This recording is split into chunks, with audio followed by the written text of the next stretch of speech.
আগের দিন শেষ।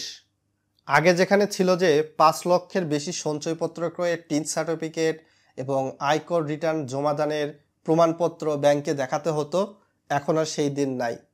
এখন বর্তমান সময়ে গভর্নমেন্ট কর্তৃক নির্দেশনা দেওয়া হয়েছে, গ্যাজেট প্রকাশ করা হয়েছে, পরিপত্র দেওয়া হয়েছে যে আপনি বাংলাদেশে যে ৪ ধরনের সঞ্চয়পত্র রয়েছে, ৪ ধরনের সঞ্চয়পত্র মিলে বা আপনি একটা সঞ্চয়পত্র কিনেন বা ২টা বা ৩টা সঞ্চয়পত্র কিনেন, তো সেক্ষেত্রে আপনার অ্যামাউন্ট অর্থাৎ আপনার টাকার পরিমাণ যদি ১০ লক্ষ পর্যন্ত হয় তাহলে টিন সার্টিফিকেট লাগবে না। ১০ লক্ষ পর্যন্ত যদি হয় তাহলে আয়কর রিটার্ন দাখিলের প্রমাণপত্র ব্যাংকে দেখাতে হবে না। অনেকে দেখা যাচ্ছে এই একটা বিষয় বারবার জানতে চাচ্ছে, শুনতে চাচ্ছে, অথচ আমি ভিডিওতে বলেই দিচ্ছি এখন ১০ লক্ষ পর্যন্ত সঞ্চয়পত্র ক্রয়ে টিন সার্টিফিকেট প্লাস আয়কর রিটার্ন জমার প্রমাণপত্র দেখাতে হবে না ব্যাংকে বা জাতীয় সঞ্চয় দপ্তরে বা পোস্ট অফিসে।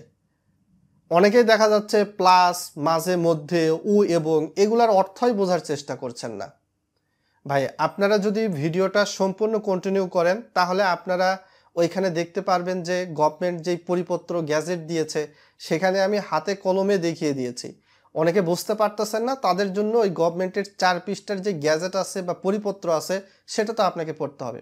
আপনি গভর্নমেন্টের দেওয়া পরিপত্র বা গ্যাজেটটাও সম্পূর্ণ পড়বেন না, আপনার ১০ লক্ষের বেশি যখন সঞ্চয়পত্র ক্রয় করতে যাবেন তখনই আয়কর রিটার্ন জমার প্রমাণপত্র লাগবে। কথা ক্লিয়ার? আর আপনারা অনেকেই বলতেছেন আপনি এই তথ্যগুলো কোথায় পাচ্ছেন। ২০শে জুলাই ২০২৫ সালে গভর্নমেন্ট যে ওই অভ্যন্তরীণ সম্পদ বিভাগ, যেটা অর্থ মন্ত্রণালয়ের আন্ডারে প্লাস জাতীয় সঞ্চয় দপ্তর একটা পরিপত্র দিল, সেই বিষয়টাই ওখানে উল্লেখ করা আছে। আপনি যদি এখন বলেন গ্যাজেটের ভিতরে তো এই বিষয়টা লেখা নাই, তাহলে আমি আপনাকে বলবো এটা ক্লাস 1, 2, 3, 4 এর বই না যে আপনার গ্যাজেটের ভিতর সব কিছু উল্লেখ করে দেওয়া থাকবে।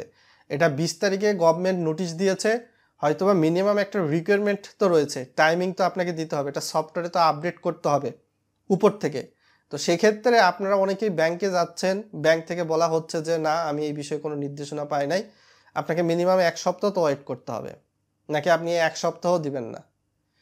গ্যাজেট প্রকাশ করা হয়েছে, পরিপত্র বা স্মারক এগুলা প্রকাশ করা হয়েছে, কিছুটা সময় দেন। বুঝতে পেরেছেন? যতটুকু আমাদের কাছে আপডেট আছে সেই আপডেটটা আমি জানিয়েছি। আপনার আরও আপডেটের প্রয়োজন হলে অবশ্যই ন্যাশনাল সেভিংস সার্টিফিকেট অর্থাৎ গভর্নমেন্টের যে পোর্টাল রয়েছে সেখানে গিয়ে কাইন্ডলি আপনি ওই ৪ পৃষ্ঠার গ্যাজেটটা একটু পড়বেন ভাই। অনেকেই চায় শর্টকাটে উত্তর, সব কিছুর উত্তর শর্টকাটে এক লাইনে হয় না, এটা আপনাকে বুঝতে হবে। ধন্যবাদ।